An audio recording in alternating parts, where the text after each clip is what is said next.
Welcome back, ladies and gentlemen. I'm Mark, this is Sterling, and this is The Road Goes Ever On and On. Today we are talking about Utopia UK version, Episode 2.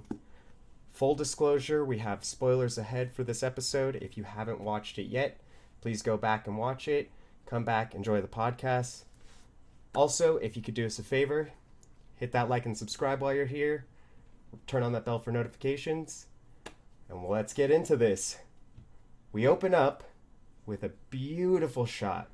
One of the most beautiful shots I've ever seen in Utopia.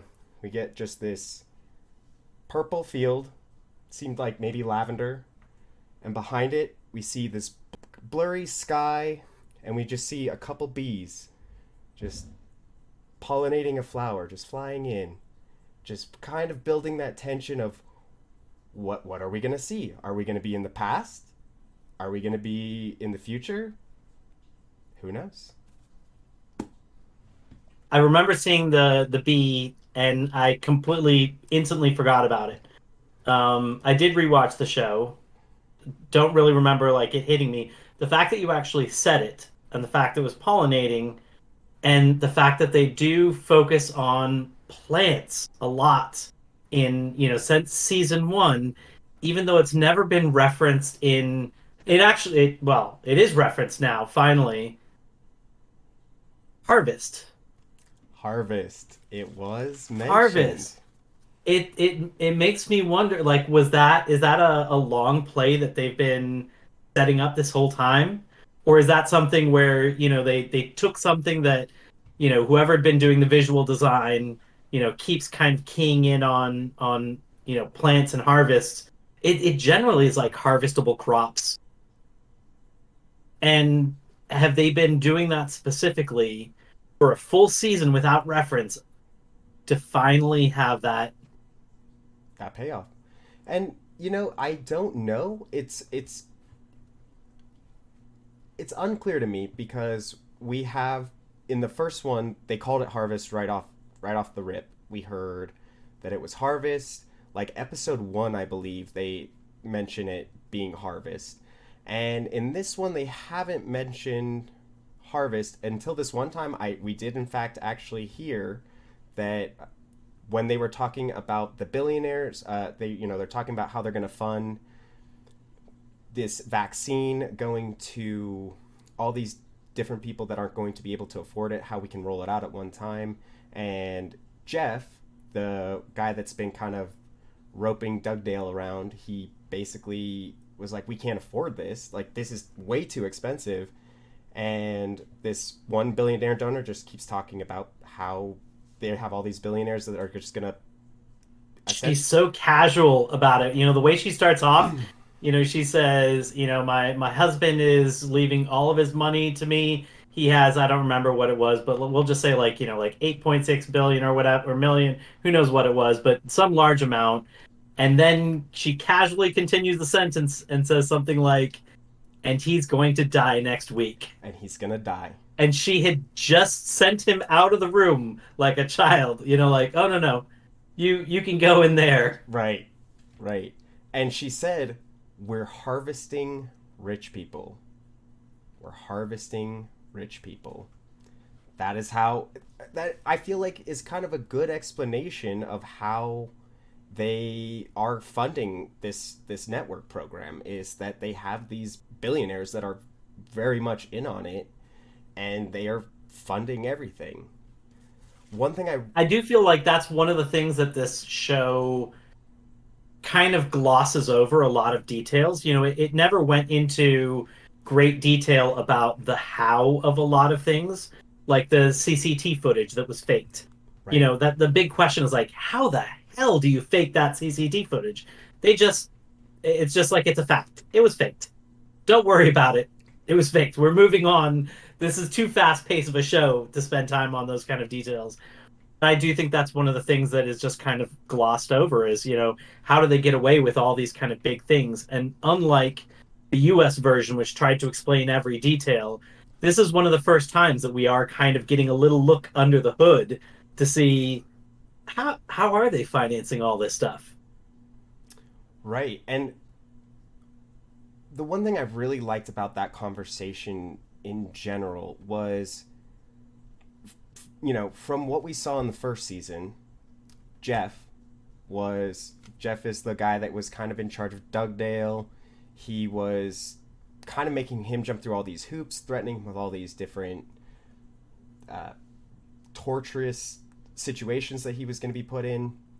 And Jeff was kind of, he was kind of having a voice and trying to say, like, hey, this isn't right. And they shut him down. And it just made me feel like it was showing what Dugdale has been going through with them in a way, where he thinks that he is powerful and has this big spot in this network or harvest or whatever you want to call it, but in reality he's on a leash, and was told explicitly, you listen well, that's why you're here. Right. You don't have any talents, your only talents is you listen well. I thought that was pretty savage. It was. We really thought that he was one of the big players, and then we find out that he's just another dog on a leash, just doing what he's told. It was a rug pull. My brain is continuing to go with that. You've got me racing down a road with that bee. Do you have any, or you can continue this and we can get back to that bee? No, let's go. But he's buzzing around. I'm ready to go. Let's go on the bee. What do bees do? They pollinate. They help to proliferate, which is the exact opposite of what the group is trying to do with Janus. And in the background, although it's tough to tell until the shot continues and it gets into perspective, but the shiny building is a pyramid, which you could say that that's a tomb. I mean, obviously this one isn't. It's a building that's meant to have things in it. We'll go into kind of what that is. But that shape to me talks of either, death or rebirth or something along those lines. It's interesting in that one shot that we could have kind of a juxtaposition of life and death. Yeah, and such a simple creature that is promoting life, and the death is very much the death of humanity in a way. Like, it's these two polar opposites of what are in the world, of a tiny little insect that is just creating pollinating flowers that are regrowing, spreading their hive farther. Which is part of what Janus is about, is that we're going to run out of resources. So it's about making sure that the earth is able to thrive so that it can actually support the humanity on it. So bees are going to be an important part of this equation. Crops, things kind of continuing. You just sent me down this whole rabbit hole of this one shot that I just thought was just a gorgeous shot. I really did. The purple, the blue, the whites of the clouds, they were beautiful, fluffy clouds, which get referenced later, multiple times, kind of later on. And the shine of that building and the shape, it's just a gorgeous shot. And I was just spending time with the eye candy, not even thinking about the symbolism of what's on there. And that's why we do this podcast. This is the exact reason, right here, guys. If you picked up on anything else, throw it in the comments. Yeah.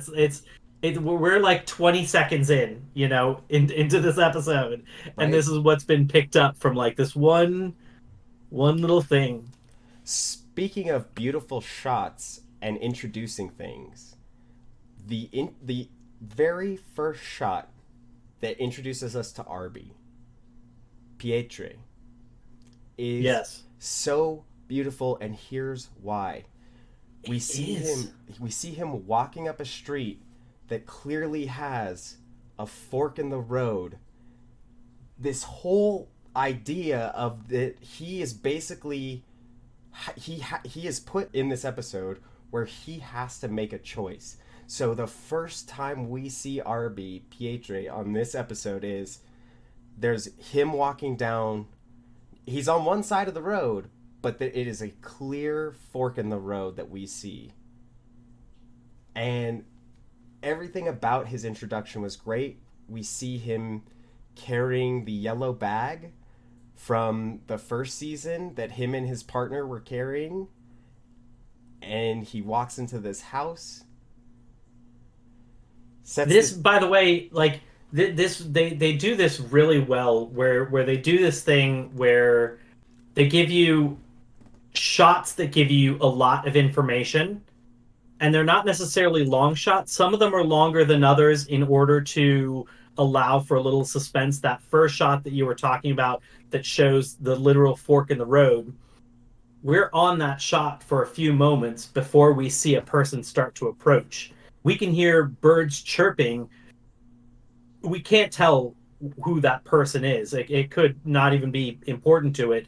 But through the birds chirping, we can hear just a little bit of that wheezing start to cut, like that breath that we're so familiar with. Yes.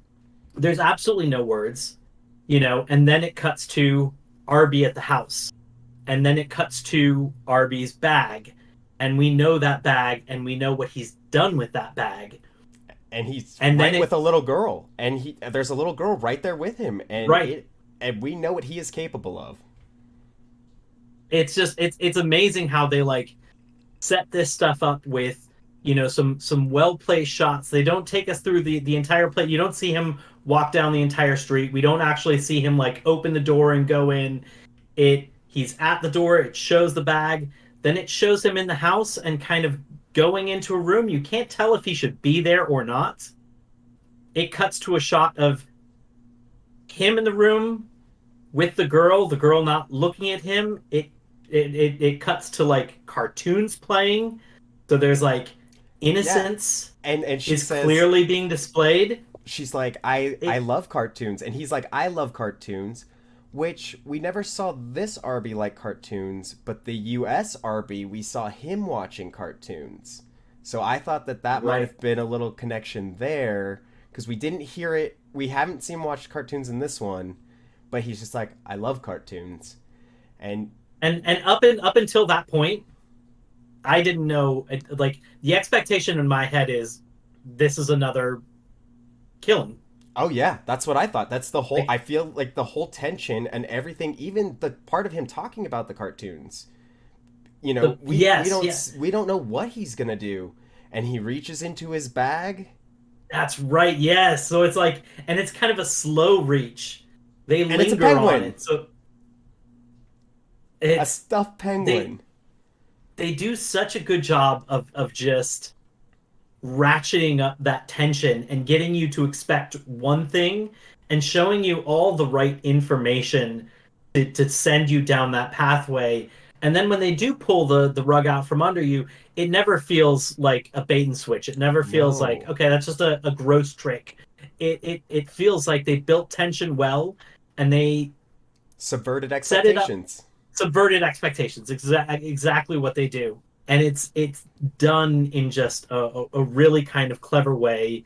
And we kind of did want to see this happen, because we did see Arby open up. We did see that he learned about his terrible past. It turns out that horrible things happened to him. He's as much a victim as the people that he has done terrible things to. That doesn't absolve him of that, but it does mean that there is humanity there, and it would be nice for him to be able to connect with others. And so when they do kind of subvert and we do see him have a connection, it's gratifying. It is. And even though I feel like he was tortured and he did heinous things, and I definitely feel like we're going to get more of that with what happened to Christos later on. I think that that's going to come to a head, but regardless, I think that Arby towards the end of the first season and Arby in this season, he should be able to have a redemption. I do believe that, everybody should be able to have redemption in a way. And I think that it doesn't feel like, even though he did really bad things, he did it under the direction of this pretty messed up organization, And he has kind of proven that if he doesn't follow the organization, he, like you said earlier, he has that humanity. And by the way, at least for me, the the tension, like while the tension broke a little bit with that toy coming out, my butt isn't completely unclenched at this point, No. especially since only a moment later a woman walks in with a chainsaw. And it's like, oh God, it's gonna be even worse. Yeah. I just let my guard down, and now it's gonna be even worse. But she turns it off, she puts it down, she walks in, she ends up kissing him on the head, and it's like, Ari's got a family. Yeah, and even the little girl teases him a little bit. She calls him Peter, and he's like, "It's Pietre," and she's like, "Okay, Peter," and just it's Pietre, and like she's like, "That's what I said, Peter." Like it's like they have a cute family thing, and honestly, it's kind of scary because now Arby has something to lose. If you think about before, he didn't have anything to lose. And now, like, and I don't even think that his life means really anything to him. And now he Oh has yeah. something to lose. And I feel like we see that tested in this episode. Yeah, it's that really comes home later. I'm not really thinking about that until the stakes do kind of get ratcheted up later. For me, it's just you see that, and you have a little happiness for him, and it also it's nice for you to be able to relax from that moment of thinking Right. you're going to witness something atrocious. Because the UK one did show a few kind of uncomfortable things in it sometimes. Like I think they never kind of fetishized on it. They never, like lingered too long, but Mm-hmm. there were some pretty bad acts that happened in there that, even if a lot of that is kind of filled in your mind, it doesn't mean that it didn't happen in there. Right. Yeah. And so then we see that Arby is met by Lee. Lee. Okay, so I just want to say that I think this scene is so much more beautiful because of the juxtaposition of it kind of does the opposite. It's doing the same technique of like, making you think one thing and then pulling the rug out from under you. But in this case, it's like, we saw somebody, Arby, who was a murderer, who you don't know if he has the capacity to be nice to a family. You find out that, you think he's going to kill his family, and then it turns out, oh, even a killer has a capacity for kindness and could settle into a family. Yes. And they do this beautiful juxtaposition with Lee where you think it's going to be the same thing because it seems like he's been seriously, screwed in this whole situation. Yeah. We thought he died. It turns out that his arm doesn't work. He had some other issues that I can't quite remember, I like think it was physical issues. yeah, it was mostly the arm, and I think he had maybe breathing issues or something like that. But I Something can't like that. remember. There was like a second problem, and he even said something about kind of being useless or something like that. And we even see how much it's affected him when it turns out that he has that. So it's like we think of him as the killer. We see his green bag, which is like, oh God, why would you have a green bag that Right. matches the yellow bag? But Fun he's thing. so Fun thing about those yeah. bags. So I didn't. We You last can buy them on our episode. merch store. You can buy them on our merch store. The road goes ever on. Go to our merch store that's coming. Will be coming eventually. And When maybe when we hit 5,000 subscribers, then we'll yeah, we'll talk let's about it. exactly. And so the really cool thing about these bags. So the last season, the title card for Utopia was always bright yellow with white writing. Bright yellow bag. The last episode when we were in the past, it was the first time it was a red background with black writing, very much understanding what the network's doing, very evilness that's behind them. And then in this season, it's green, the same green as that bag with the white lettering. I just thought that was very cool. You know, the yellow bag was such a big symbol in the first season. Now we thought the yellow bag was going to be evil in this season, and we're thinking it's going to get out of there, but yet we have the green bag, so it's like it's never over. We always have basically we're trying to find Utopia. Right. Yeah. But it was really interesting, like him getting into that green bag. It's like you wonder what he's gonna find, and he is struggling so hard to get it open with the one hand. But it seems like he's being so open, like he's gonna show that there's nothing to fear, and that seems like enough for Arby to invite him in, make him a meal with some quinoa, like break bread with him at the table. This Right. is somebody who's been through the same kind of things, and Lee talks about the effects that it's had on him, of what is it? He's like the way he's brushing his teeth, it's like he's trying to Right. like scrub away, the actions he's taken. I want to do a bit of a kind of a deep dive on this because I really felt like Yeah. there was some. We'll go back to English class. I'm sure we all remember hearing these terms at some point, but we've got beautiful examples of verbal irony, of dramatic irony, and of situational irony in this scene that really kind of ratchet up the tension. And the interesting thing is we see we think kind of like Arby, he's reformed. Right. And then just before the family comes in, he makes it clear, oh, no, I'm not out, I'm not out. and you're not out either. So he says They one they thing. want you. He says one thing. He says, Yeah. "When are you coming back home?"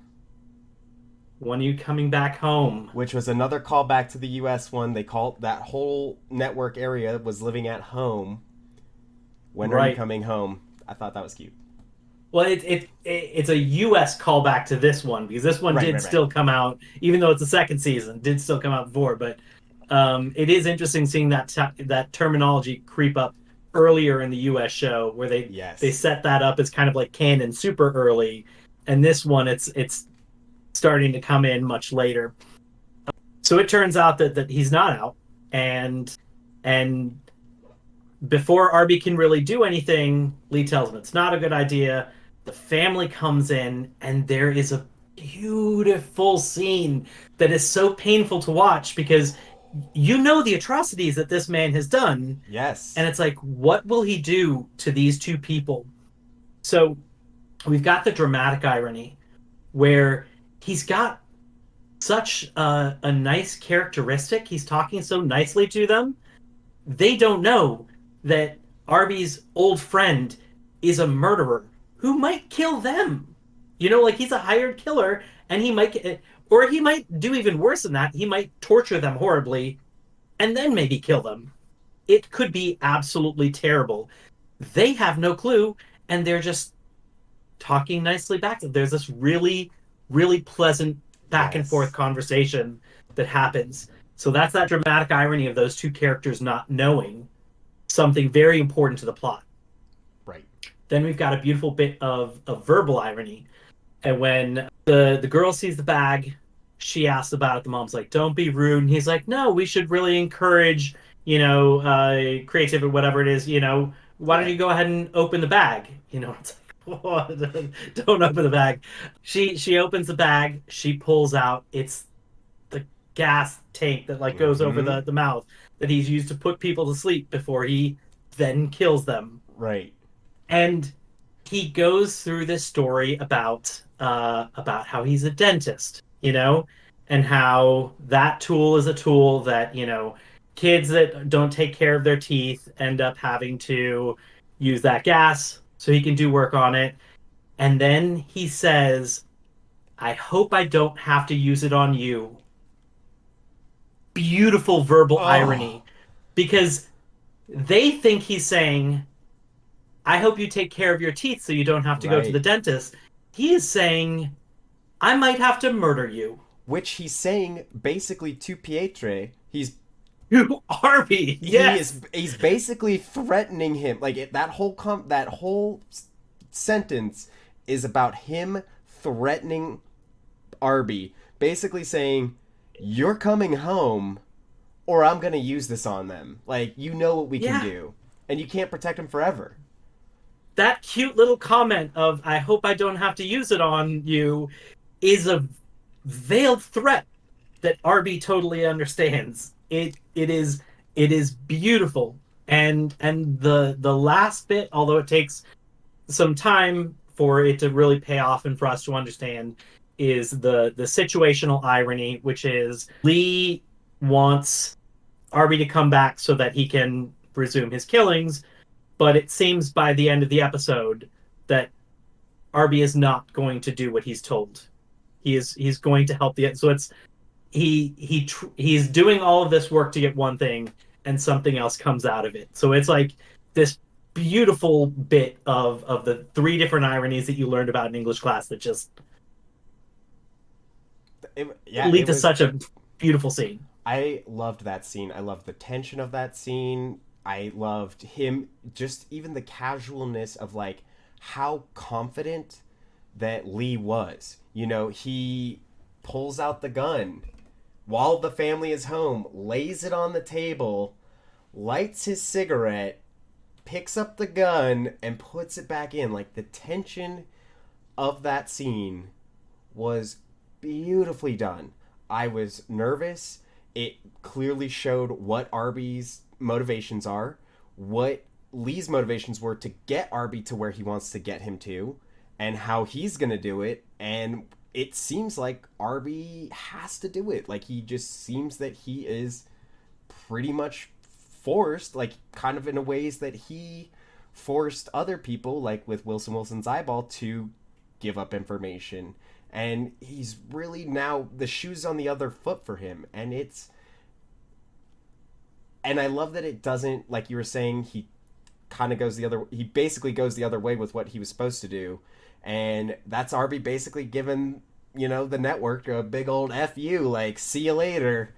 I'm But the beautiful thing about that scene is like we don't know that yet, you know? So no. it's it like seeing him get pulled back in is heartbreaking and you assume he has been pulled back in, you know? Right. That last payoff doesn't happen until later that you find out about that last bit of irony, but it it's such a well done scene. Yes, and we, after he this scene, we see him talking to Milner, and basically same things are reiterated at that point. But right before we see that him talking to Milner, we see Wilson sitting on this couch in this building that is He's very fancy, uncomfortable in that like so he looks uncomfortable. uncomfortable on leather couches when you're wearing certain clothes like isn't necessarily the most comfortable thing. You can sometimes have like that awkward farty sound type situation. He's got a leather eye patch which seems like it's bugging him, It's so it's yeah, like he's he's uncomfortable.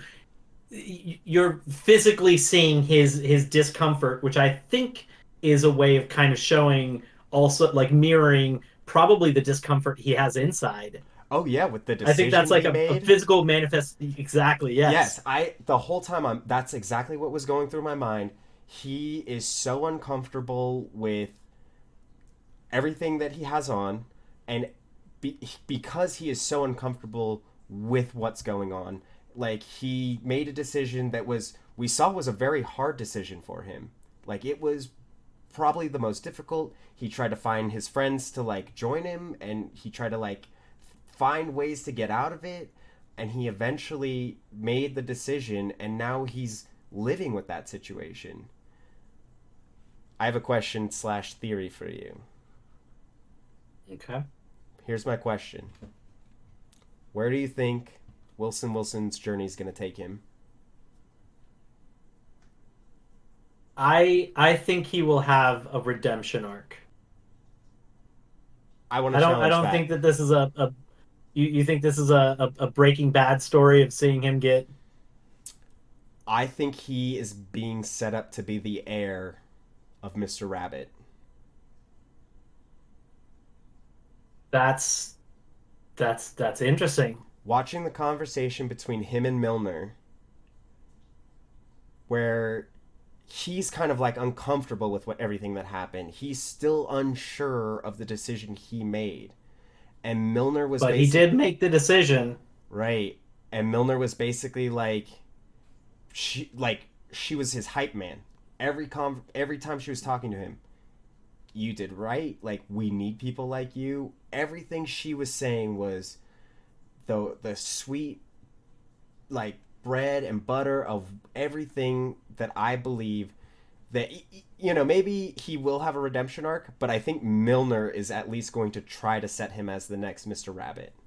That's I you know that's interesting because I think she keyed in on the fact that regardless of if he feels tortured, because he's doing things that feel wrong, in the end, he made a decision that nobody else would have made, because his family's been killed and he's been tortured, and anybody else in this situation would say those guys are bad. I don't care what their platform is.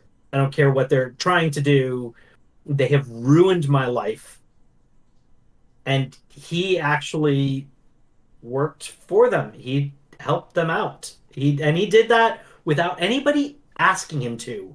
Right? He offered that. I mean, Yes. you could say that Let's did kind of plant that seed, but like Let's planted that seed while he was tied up. So it's not Right. like Let's There was no was coercion. had right, right, exactly. He really did make that decision willingly, and that shows like a fundamental understanding of what is trying to be accomplished, which in the end is kind of the most important thing to an organization like this. Is like, yeah, it's going to feel icky at times. You're going to do things Right. that aren't great, but you understand the purpose, and that's the most important thing. Yeah, and I believe Milner even tells him that like the reason he's so valuable is we took your eye, we killed your dad, and you still did this. Like you still made that decision, and I think that that is why Milner thinks that she can make him the like I feel like she knows she's getting old. She lost her assistant that was her number one guy. Maybe she'll take the assistant role and he's the new Mr. Rabbit. Where she knows that she's getting to That's this older stage and like I think that's where they're setting that up. But I don't know. I yeah, I can see that, and I like that. That makes sense. The other thing I liked is I think that this was planned. There was a spoon in the couch. 100%. Somebody is, ooh, that's once again with his discomfort. Like when he sees that, Yeah. that's Pulls just it out between the triggering. seats and he just puts it in his pocket and Well, he only puts it in his pocket because Milner walks in. It's right. almost he's almost ashamed to be seen with it. So it's like it's one of those things where he like quickly puts it in so she doesn't see what's in his hands. Very well That's done. that's a power move to Oh plant that yeah. there. Oh yeah. You And know, it had to have been planted there because I feel like Harvest, the network, like one that room is exquisitely it was clean. They're not gonna just out of nowhere leave a spoon between the seats where you can see it sticking out. Like that was planted there. They probably set him right next to it. Like wait here until Milner gets here. He found it and it was just like, and then maybe that was even a scare tactic to be like, now that you made the decision, you can't leave this decision. Like we will get your other eye essentially. right. Maybe that's the message that she's trying to send. It was well done. I definitely like that. It was great visual storytelling, and I think that there was another well done visual storytelling that I feel with Dugdale that we got. where I loved it. we didn't see much It of was him.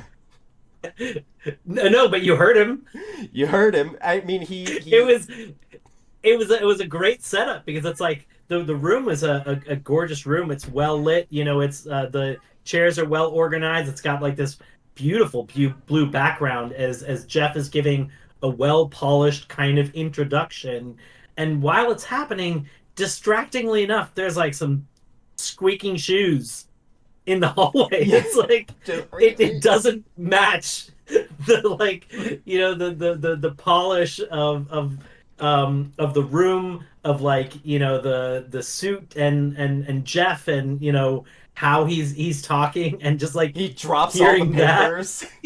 He It's walks so and he drops funny. everything. He's like trying to pick them And up, realizes it's not Fred, gonna work. he gives up. He's like, I need this one.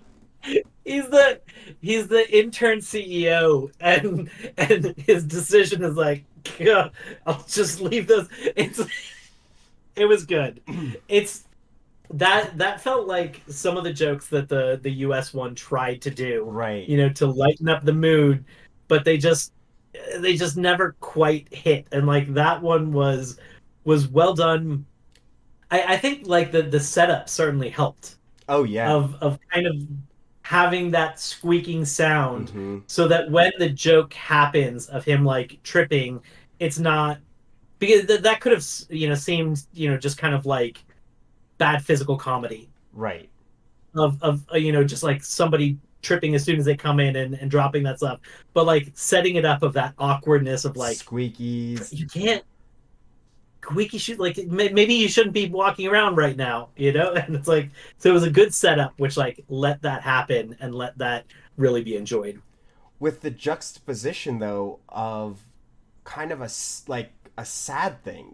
We see, he basically is talking to Jeff. Jeff is like, you did good or whatever, and he's just like, I hate you. Like, don't talk to me. Like, we're not friends. Just I'm doing what I have to do. We're not friends. Leave me alone. And we see him at his house. And His life, like his ability to walk, is in shambles.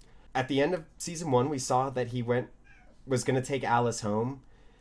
It looks like he's living in the same house that he was in before.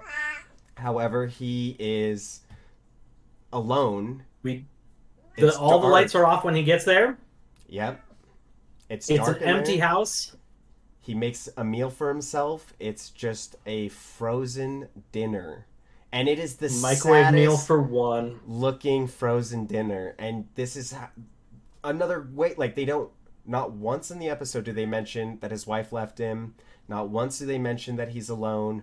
But that one scene of just him walking through the house, lights are off, making a meal for himself, and looking at this weird, squishy, gross dinner that makes a verbal or an audible sound that is like, it's so disgusting. And poor Dugdale, like he has just been going through the ringer, this guy, and they make you feel for him. It really does. So there was when he moved into the dark wooden office. I didn't see who was in the picture, but he did put a picture on the desk and then get uncomfortable and put it back in. It was two females, it looked like. One of them shorter than the other. I was watching on my phone, so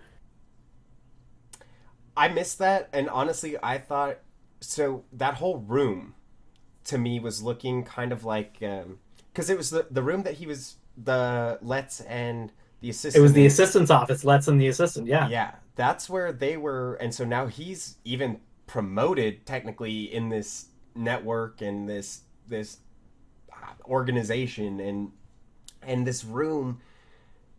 It's symbolic in its own way because it's this carved room. It looks very like all these souls being tortured. It's all like very religious themes of just almost like depicting souls in torment and souls in anguish, almost like that room is the It's room continued torture. is just continued torture, and he's just stuck in that room. There's not a lot of lights. It's very dark. The walls are dark.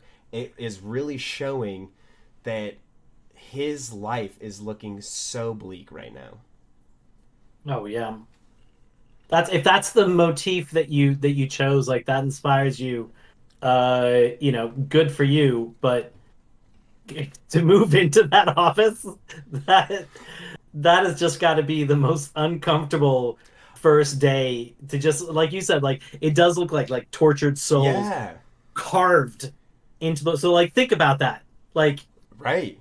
somebody's using a knife to like chip this out to bit by bit carve these tortured souls out of the wood coming towards you.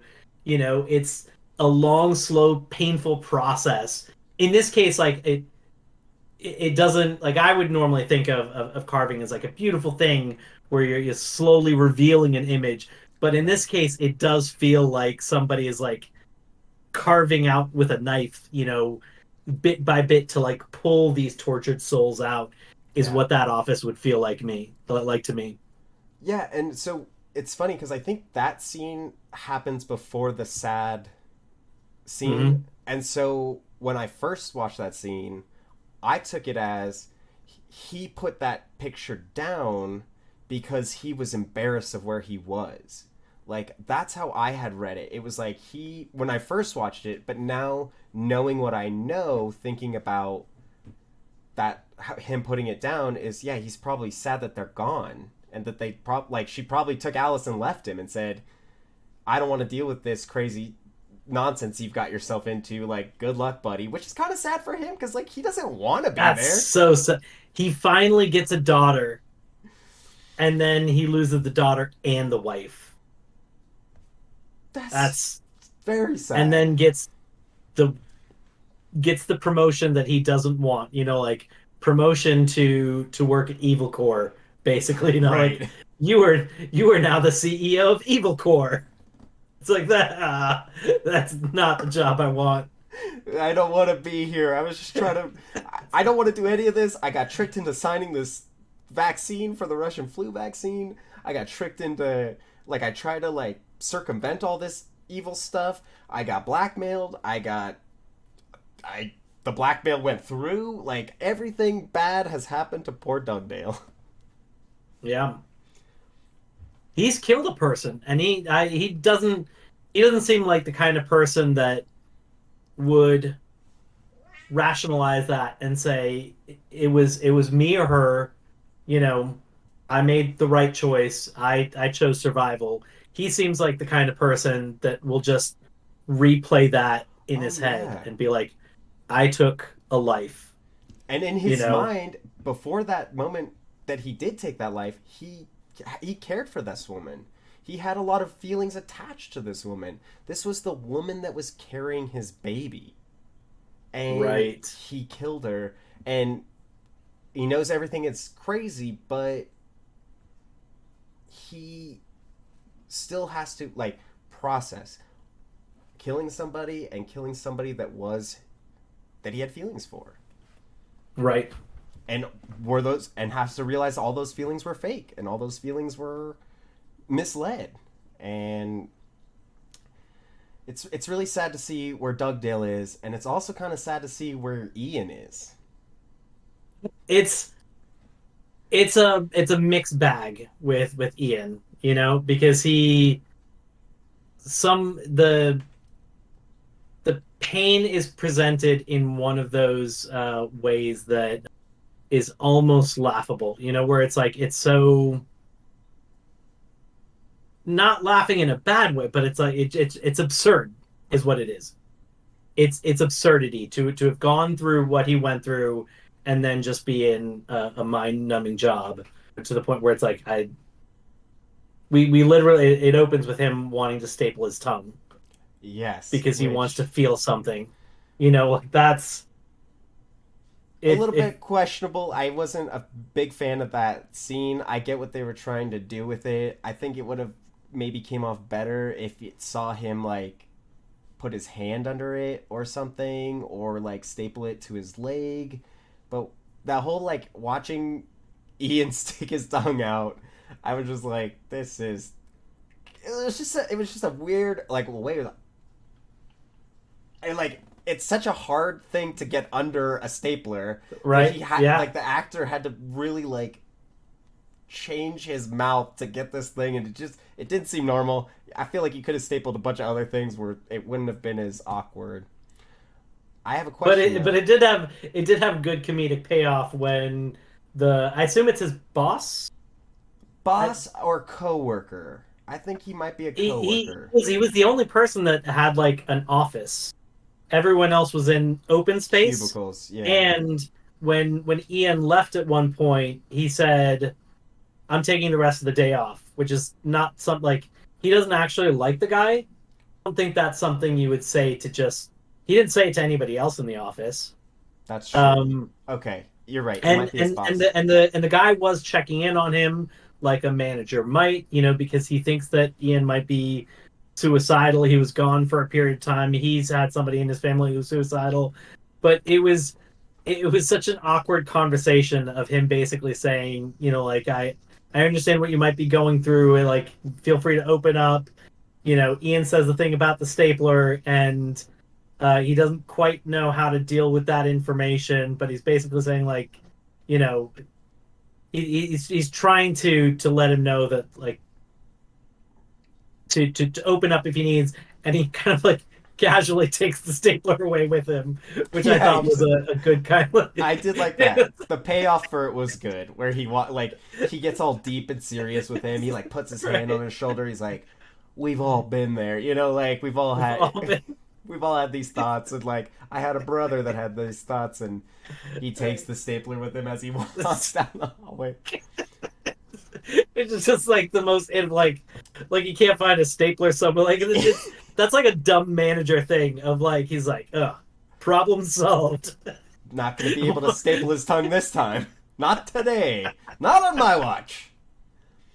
I have a question though. Okay. Is the manager a part of Harvest? Oh, if he is, And I'll tell you why I think he might be. I if he is, he's a good actor because man, is he doing a good job of being bumbling and just seeming like a kind of an idiot. Fair. The one thing that makes me think that he is part of it is he when they're in the when they're getting pints together, which I thought was a great callback to the very first episode we met Ian in. He Yeah. got pints with Wilson, Becky, but he tells him, he's like, what if I told you I was this? What if I told you I was that? What if I told you all of these things that were happening? Like, what if I told you that I was part of this crazy, thing, which is fine to be like, okay, well, you're going to talk to me about suicide, and then I'm going to kind of like talk you down and like be there for you. You're going to tell me this kind of grand thing. You would think that the manager, would say something like, well, I, you know, I think that we all can have like these crazy thoughts or grand illusions of grandeur, like I think that we can have these, but he just ignores it.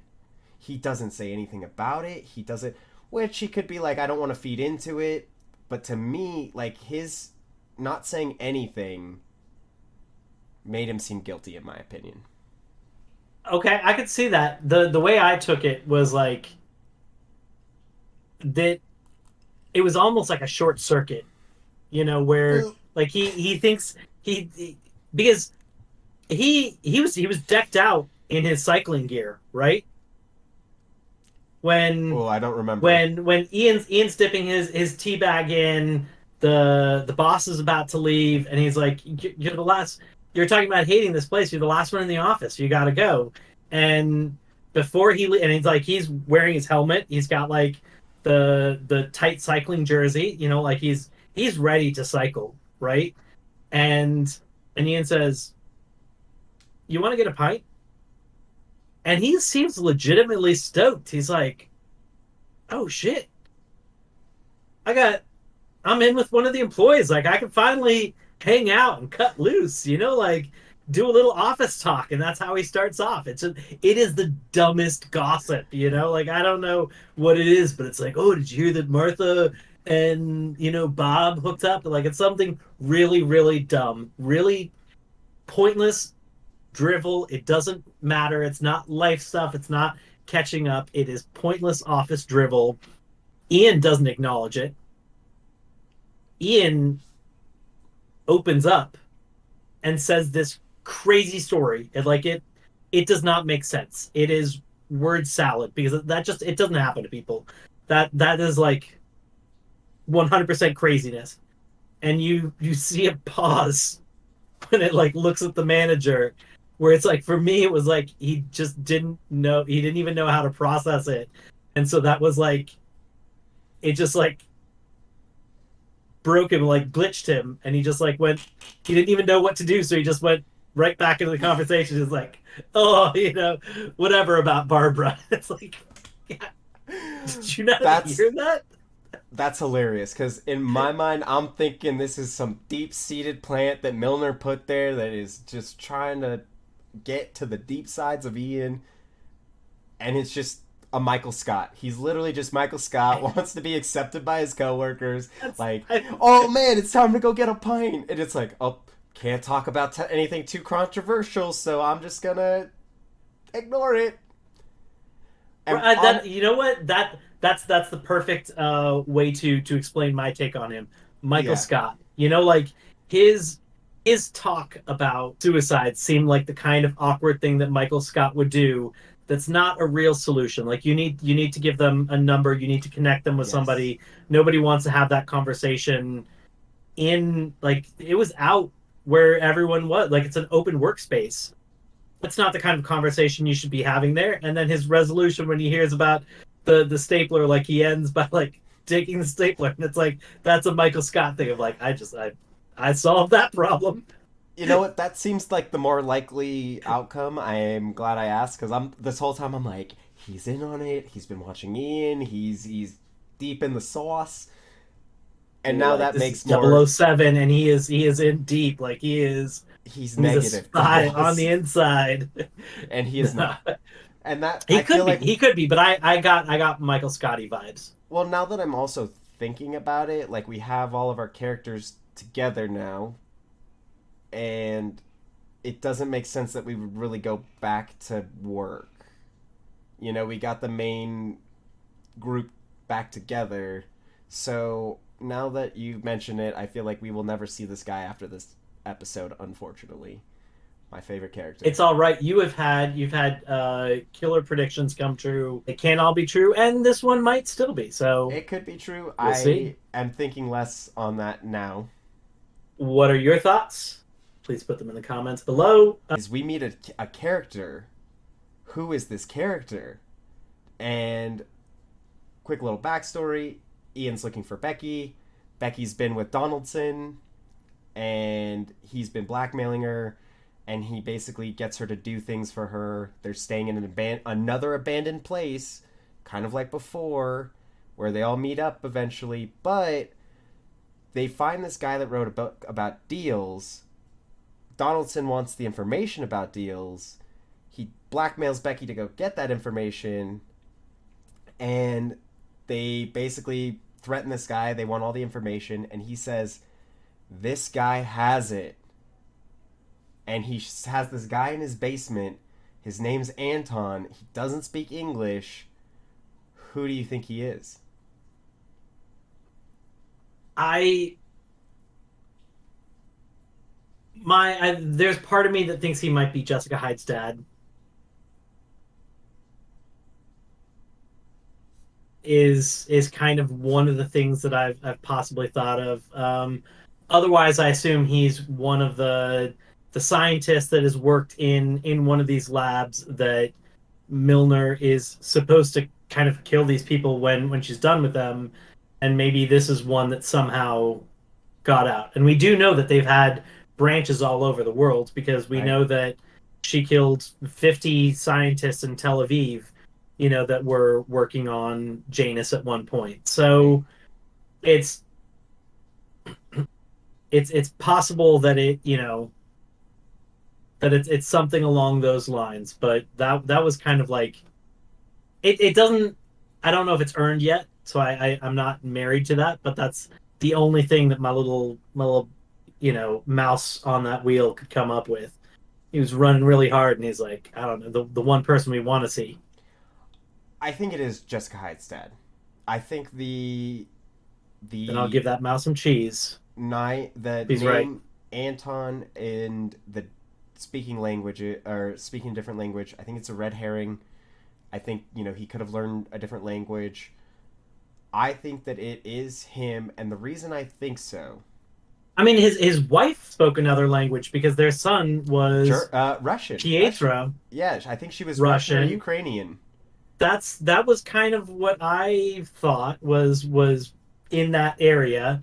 So he could either know it because his wife was, or know enough of it that he could sound like that's what he is to an American that doesn't know. That could be a ruse where it's like he, Right. you know, says enough Russian terms that like a dumb American is like, "Oh yeah, you're definitely fluent." Right. And then he says, "Da." Da. Da. Which almost just sounds a little bit more German. It might be. Maybe it's ja. Jawohl. No, Jawohl. he did say da because I originally Oh, did thought he? I thought his accent was German. When he was speaking in the language, I thought he was speaking German. Oh, So, and then the last thing I was thinking is the dumb scientist that he's with doesn't even know what language he's talking. yeah, This could be drivel. yeah, He could just be combining sounds, and we have no clue because we didn't get a lot of his words. It did seem like he was saying legitimate words, but I didn't necessarily feel like I heard sentences yeah. where it's like this is guy's definitely speaking a language fluently on purpose. I would hear like words, and it's like I don't know, is he just faking it? I can't quite tell. Another reason I think it is because when we saw where he was being kept, there was some drawings on the wall, which we know he draws. That's the whole purpose of Utopia. And he We saw had a very Janus-like picture the sequencing with like with the squares and the numbers that we saw from Utopia. yeah. Also, little cheating way, I think that the first picture that we see in the early season kind of looked like him. I can't remember it, but it seemed like he seems familiar. But here's the cheating part. The US Utopia, I feel like when we saw him at the end, they look very similar. They have that old wild kind of hair that's just out and about. And we already we had him teased at the end of the That one's US also one. kept in a basement. This one is kept in a basement. The So, the, the US one like parallels. It doesn't do the exact right. same thing, but it uses all the same parts and in a very similar way. So So I'm thinking that is going to be Philip Carvell. okay. I definitely buy that. Definitely think that. So then the group finally gets together in kind of an epic scene. Yes, it was very cool. There was a lot of interesting parts of it. So I want to talk about Yeah, some interesting film techniques. When we're looking at Grant, they do know how to really ratchet up tension. We talked about ways where they use like irony to ratchet up tension, but at one point they use the camera itself to ratchet up tension, where he's going down a corridor that has a tight turn in it, and he starts to make the turn before the camera does. So the camera can see him making the turn, but you as the audience can't see like what's around the corner. You want to just like right. poke your head. You want to get there, and the camera takes its time making that corner. So it's like it really draws it out of like, is there anything there? What is there? And then this sneaky little camera, it's a real bugger. The camera keeps going and it goes in front of Grant facing Grant, and you watch Grant's face as he's walking through this, which means you're thinking like, I want to I want to see this way. Like, Right? what is he saying? He's about to go through a door. I don't want to be the last person to see it, but it's brilliant because that allows us to see as he walks further that turn that he just came through. A man comes through that turn, so now we as the audience knows that there's somebody behind him, and he doesn't. It's very smart kind of camera work to like Yes. ratchet up the tension of making you be like, let me see what I want to see, and then it shows you something, and it's like, yeah, I know it, and he doesn't. And the even more tension is that we see that it's Arby. You know, Arby was told what he had to do. He was talking to Milner. Milner was like, "You still have to do this." Like, and the other thing that's very one quick thing about Arby of like the storytelling of Arby that kind of gives away what is going to happen, I would say, is throughout the beginning of the episode, he makes it a point to say his name is Pietre. He says it often. They say it multiple times, multiple times. Lee calls him Arby, never once calls him Pietre, and Milner calls him Arby.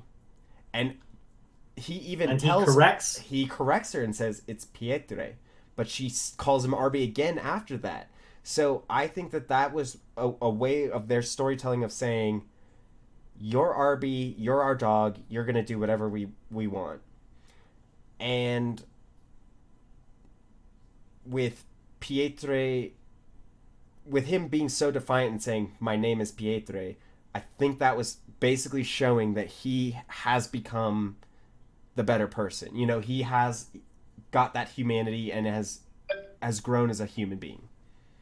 The show does a really good job of planting seeds like you that end up paying off later and can possibly be taken multiple ways. Because when I first saw that scene, the way I took it is like when when things are out of your control, like you get called back to be an assassin and it's not the life you want to live, you finally got a family, you want to live with that family, and it gets taken away.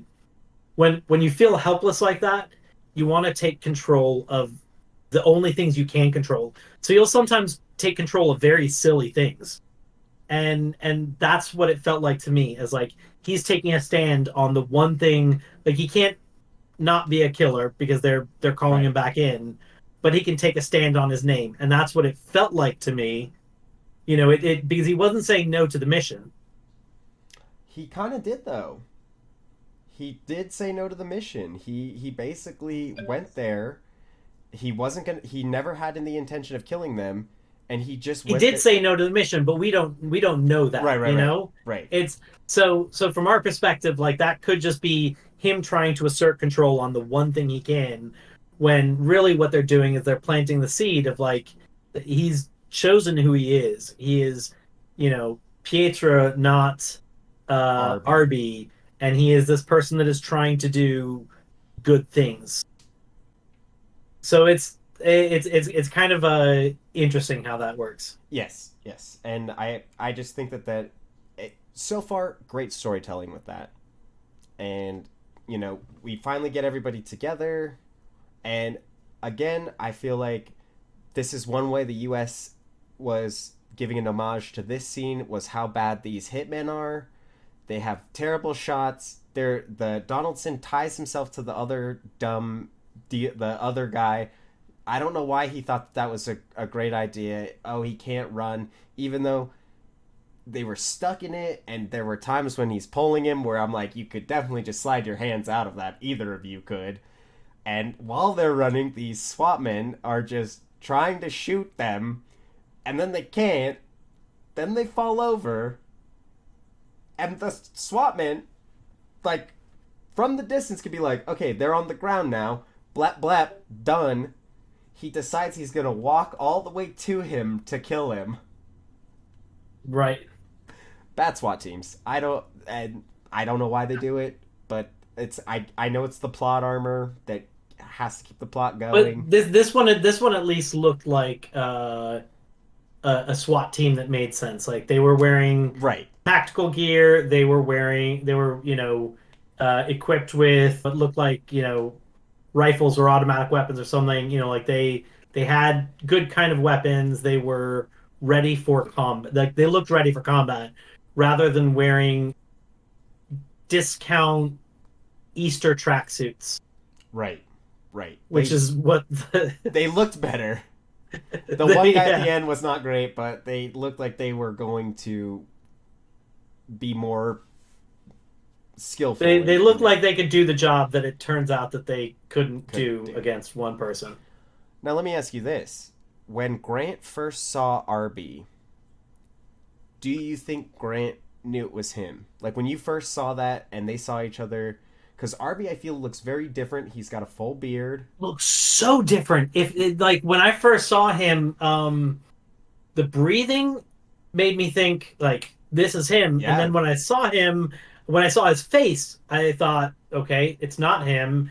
And then when it pulled out and we saw the body, and it's like he's got kind of a portly kind of shape. Right. I was like, that's his shape. That was the breathing. I guess that could be his face under a beard. I don't know. Um, I so at first I thought, I was like, there's no way he knows who that is. Like I don't think he would recognize him. Though he does a say face like later, that, he does say later that, and it does confirm that he did recognize him. But like the whole time I was like, does Grant know who this is? Like, does he realize that this is right. Arby? Like, and I was trying to think like when they met, I was like, would they have met each other? Like, I don't remember him, because he was hiding in the house with Jessica Hyde. He sent him, like, he never really looked at Arby. So I was like, I don't know if he realizes who this person is.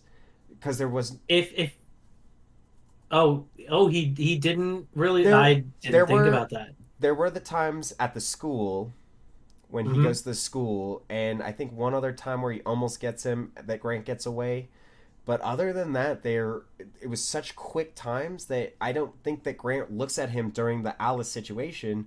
But later, when they're talking about it, when he says don't trust him. He killed Right. Alice's mom. He killed a bunch of people. Like don't trust him. So then I realized that they were saying that he does remember who he is. Oh yeah. Oh yeah. But I thought that was a well done scene, other than the kind of silly SWAT team. But even with the silly SWAT team, it had good elements of once again like planting seeds and payoff of we saw Tony, the other scientist, just like sweating profusely. So when he ends up having, and he's struggling before he is in a chase. Right. So when we see that happen and he has the heart attack, it's a good way to amp up the tension, and it doesn't feel like it came out of left field. We saw, the seeds kind of planted for it. So I still felt like that was well enough done, even if it wasn't completely plausible that, Arby's, taking out five SWAT, people. Right. I still, yeah, honestly, it was believable enough with the SWAT team. Just that one guy at the end with Donaldson, he just couldn't hit Donaldson. It's that plot armor he's got. That was my one complaint about them. Otherwise, I thought overall great scene. And now, should we talk about the main character of the show? Maybe she's. Yeah. I wouldn't say she's the main character. I don't know if yeah. There's a lot of main characters, but she's the like main catalyst of everything going on. I would say she's like Right. the big star. Jessica Hyde. That opening shot sets it up where it shows you the location that she's at, that while it's beautiful, an important thing to note is that it is remote. And then it goes to inside that building. There's a beautiful bookend scene with a lot of great information of somebody's checking into what is obviously a building that has a good amount of security because they have to declare everything on their person. And so, it's sunglasses, notebook, not missing any pages, and pen. And the person checking the person in or out, we don't know which direction they're going, has like bruising and has a A very bite mark. clear bite scar. Not just like Yeah, like teeth in went in and drew blood. Like the punctured. entire the entire, like U shape Yep. went into that skin. It's kind of an odd thing to see. And at the end, we get beautiful payoff with checking those items out. We'll get to that, but I thought it was a beautiful kind of like mirroring and bookending, to kind of use that technique. But she's in some type of high security building. I'm not 100% convinced it is a prison. That's a very weird shape for like even for like a max Right. security. So one of the main cells in it is in an otherwise empty room. So it's not like the room is a cell. It is a large room that has a cell in the center of it. So I can't quite tell what its purpose is. We may find out later. Maybe it is a prison. If it is, it's very stylized and it's very high secure because there wasn't barbed wire that we don't see like that's It was a I think building. it's It was a building and not a prison. I think it's some type of high security facility that maybe has been retrofitted to be able to handle this one prisoner, maybe, or maybe a few important ones. It certainly doesn't seem like its main purpose is a Right. prison, which kind of makes it even more interesting that makes it seem like she's an off the book asset. Right. You Right. can't if she was in a real prison, she would have to be processed. Printed mugshot. She's Right. very And off then the and then radar. why is she being taken in? Like what crime did she commit? Right. Not that they've fabricated crimes before, but they wouldn't necessarily at that point she's with the justice system and I don't Right. think they would have the access to be able to. Yeah, so I do think it is retrofitted. I'm putting all this together in real time. You would think that this is something that, I could like write down and think about, but I'm doing it on the spot. It's I'm Johnny on the spot. hey, Johnny on the spot. It's working great. This is great and it's awesome. The biggest symbol of Jessica Hyde from the first season to this season that I've seen time and time again is she is presented as this savior religious person. And I think about in the last season we saw her when she's talking to Grant with the light behind her, very angelic looking. The finale episode after everything, after Wilson got stabbed, after everybody seemed lost and hopeless, that first shot when you see Jessica Hyde walk into the abandoned mansion, it's like playing angelic music. The light is once again behind her. Like they frame her as a very like Jesus like character. And I felt like they really did it in this episode. Like as soon as that guy that was getting all his things processed checked in to go meet Jessica Hyde, we see that she is once again. So last episode I talked about how the color associated with Jessica innocence was yellow, and she was in yellow bars. It was a yellow barred cage. It Right. was not great. And in that bar, we see Jessica Hyde's hands. We don't know it's Jessica Hyde at first. We just see hands, palms up, talks about in the Bible quite often that, Jesus would present his palms. He presented his palms to show that he was resurrected, that he was actually, you know, hung up on the cross. He presented his palms. So she's sitting there, palms up. This one light, there's a couple skylights in there, but there's one light just right down on her hands. And we see, she asks for right away. She says, "Can I have the Bible? I would like to read the Bible." In my mind, this whole Right. time, I'm just like, oh my gosh, this is very like she is the savior. She's the savior of humanity, and that's the story that they're trying to tell. At one point, we see another conversation between them, and she's sitting in like a Buddhist monk pose. Her feet are crossed up. She's sitting like this. We've seen that she has been tortured. They are trying to figure out what Carvel changed in Janus, and we see that she got tortured just like Jesus's penance of being tortured.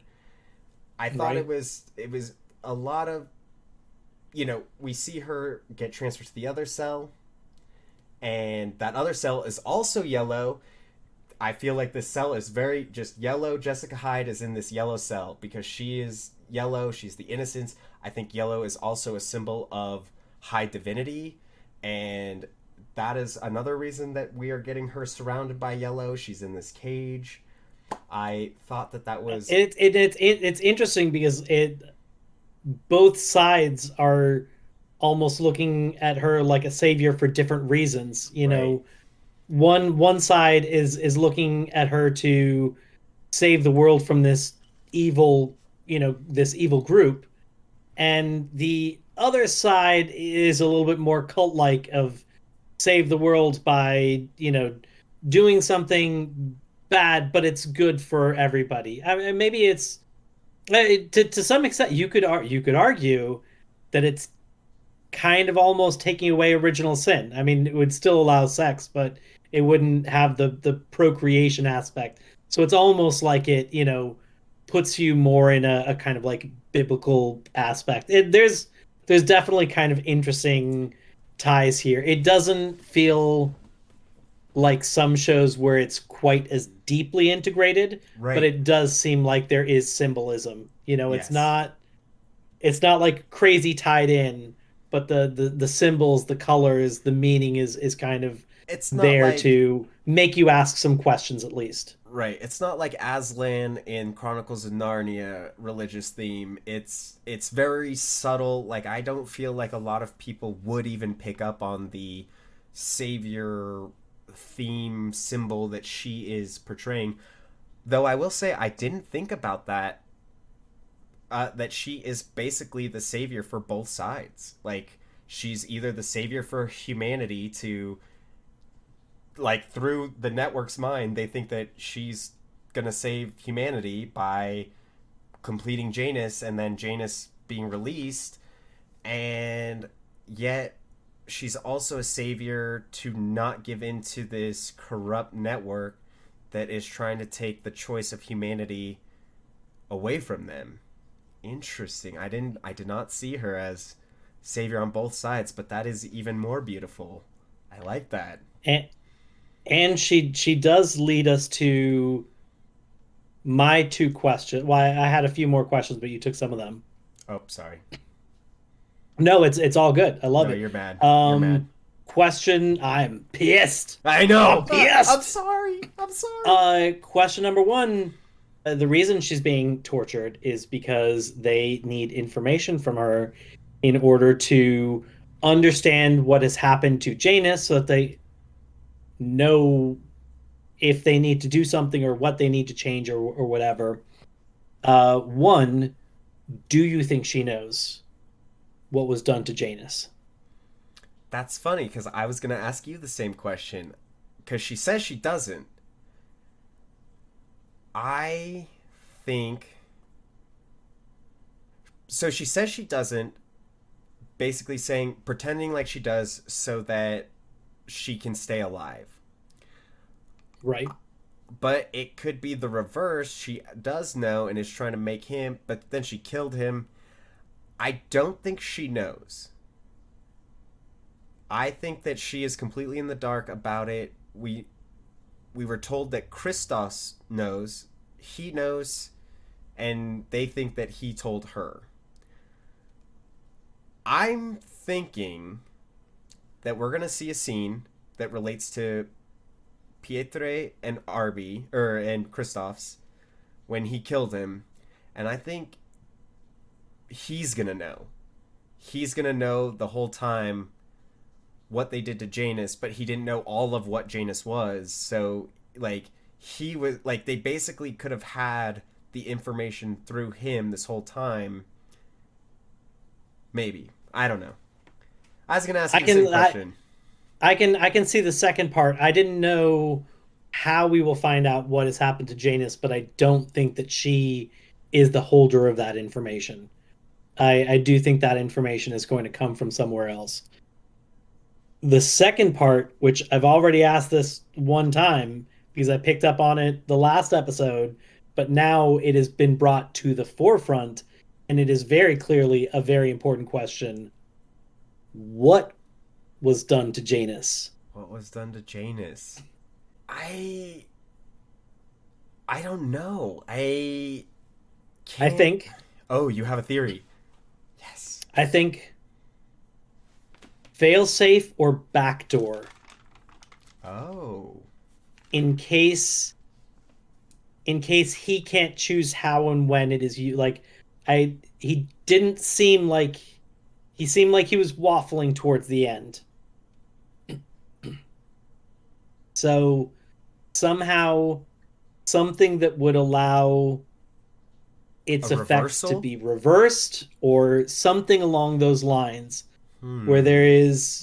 there's a key to it that allows you into the back door so that you can kind of gain access. A little failsafe just in case it is being used in a way that he doesn't agree, that he has a way to be able to mitigate it. I like that. I like that. So we don't think because it does seem like they have Janus in this vaccine. Like it does seem like they've got it where it needs to be, but they're. Okay, yeah, I think you're right. I think that has to be what it is. That he has put a self destruct button. Maybe not a self destruct button, but a A little turn off, like a permanent, like a disarm yeah. button, Like you can disarm the where it's nuke like before it goes off. right, or you can undo the, like whatever was done can be undone.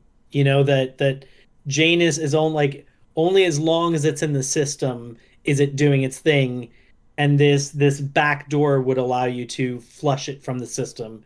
Something a lot like I don't know the pseudoscience of it, but something Right. along those lines that allows you to kind of reverse what happened. Which the interesting thing Oh, about that is that it could give us some payoff to some things that the new torturer was saying to Jessica Hyde. Because do you remember one of the interesting conversations that he has with her? I am no. He's saying like your dad did incredible things, but what he did to you was wrong. He robbed you of a father and he robbed you of a child. And she says, Oh, "What kind of mother do you think I would be?" And I think she said it in like I'm a monster. Like right. what Like I've gone through. I'm so messed up. what kind of a mother do you think I would be?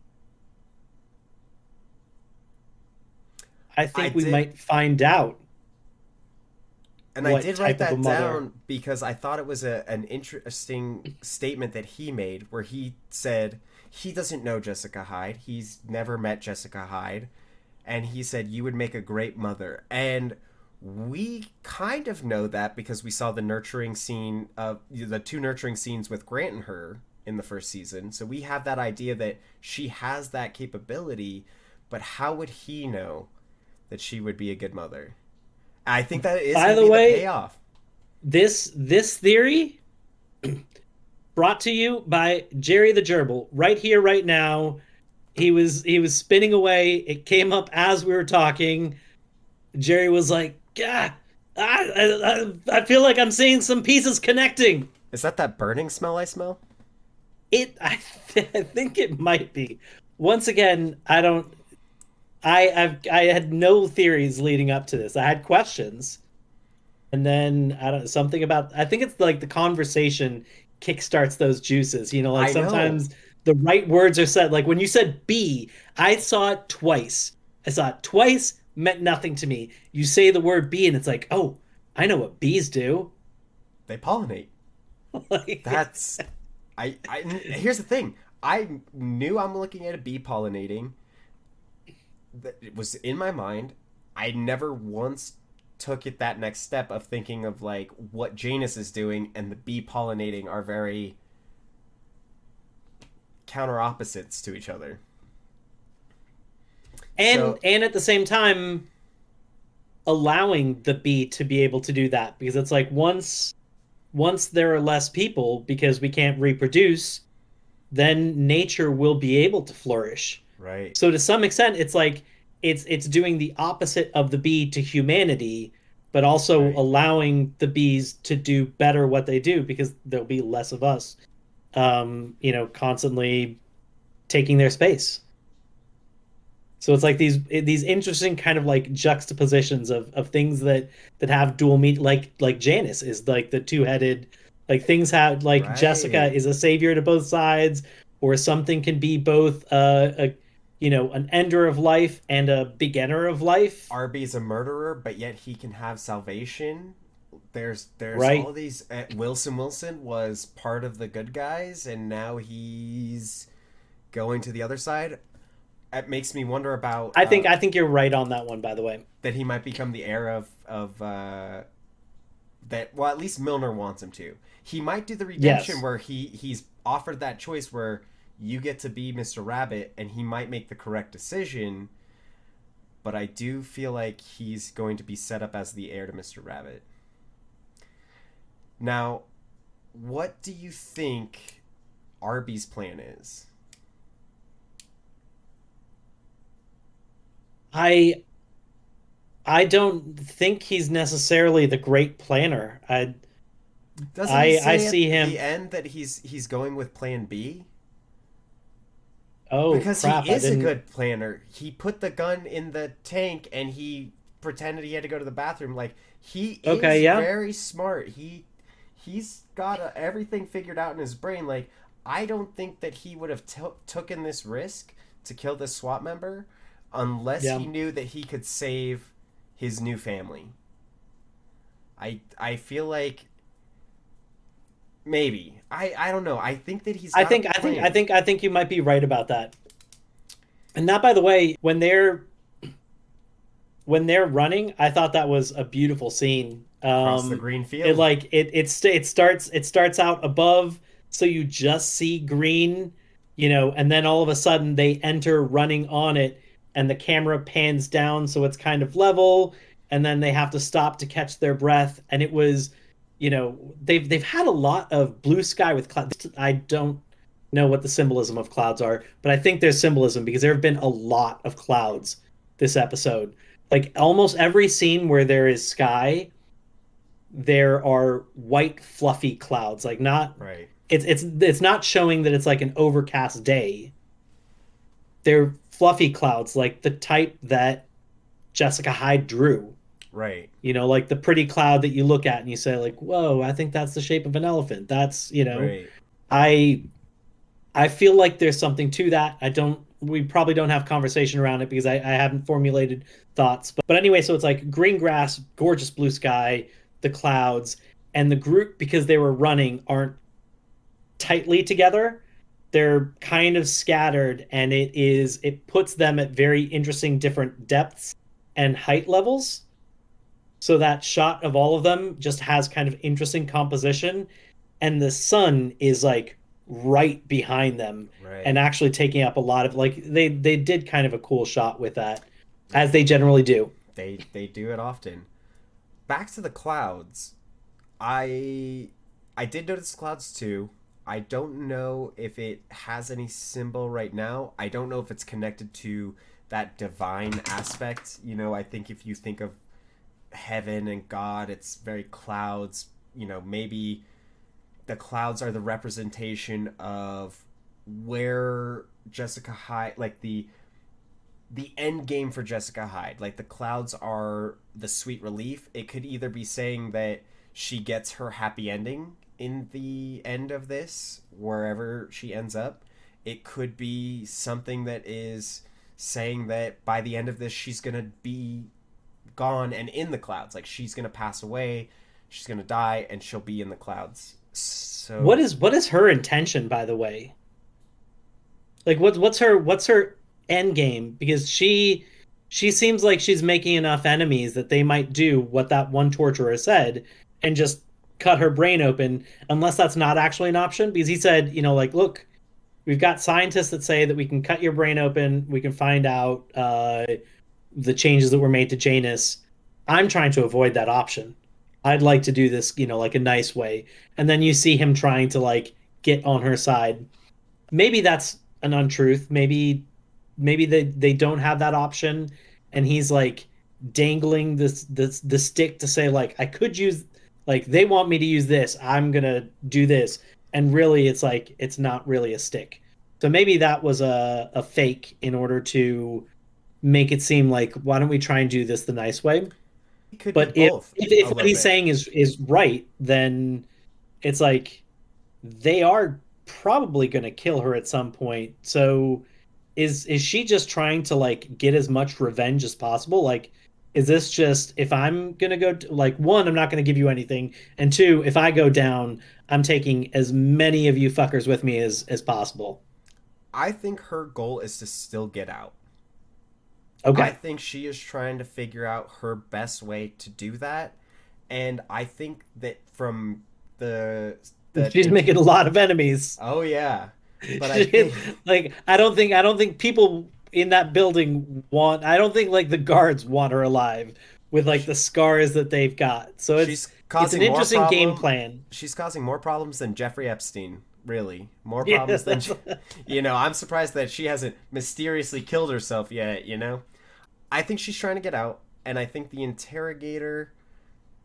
I think he told a half truth with that, where it's an option that they have, but like the success rate is maybe not 100%. Maybe it's low 60s success so rate. they prefer not to if they don't have to. Because if they try it and it fails, then they lose it forever. Right. But if they try it and like I think that they would rather have her as the asset than to let her just off herself. Yeah. I kind of feel like as much pain as she is causing, like that has got to be costing serious money to keep her alive and to hide the deaths that are being racked up from her. I think that they don't have the option of killing, or it's like you're saying where it's like it's a low possibility and it's like it's not worth the risk yet. I think something along like I feel like their hands are tied to some extent, and that's why they're continuing down this route. Because if they did have that option, like why would you not take it at this point with all the stuff that she's Right. done? Right. I have one more question. Okay. We've saw the last episode was in the past. We saw this episode didn't even have a single flashback, all in the future. Are we going to go back to the past? Oh yeah, we are. You think so? Is it going to be flashbacks, or are we going to do another full episode in the past? Full episode. Just one? No, I'm sticking with my original. Three of the six episodes are going to be in the past. Okay. Let's say alternating. Alternating. Okay. Okay. I think the next two episodes are going to be current time. So 3 and 4 will be current time. I think 5 will be in the past, and 6 will be current time. I think six will be even further in the past. You're wrong. You're foolish. It's gonna add an even newer timeline from previous that's gonna reveal more things. That's gonna set up season No, three. no. Don't say that. We And don't it's get a season 3. Don't say that. Shut your mouth. we do know we don't get a season three. I'm sticking with 3 and 3, and Three they and three. alternate. And so I think next week will be a confirmation of whether we are in the past or future. And I think that about does it for this episode. If you have any thoughts on any of the theories we've talked about, if we've missed any theories that need to be brought up, please leave them in the comments.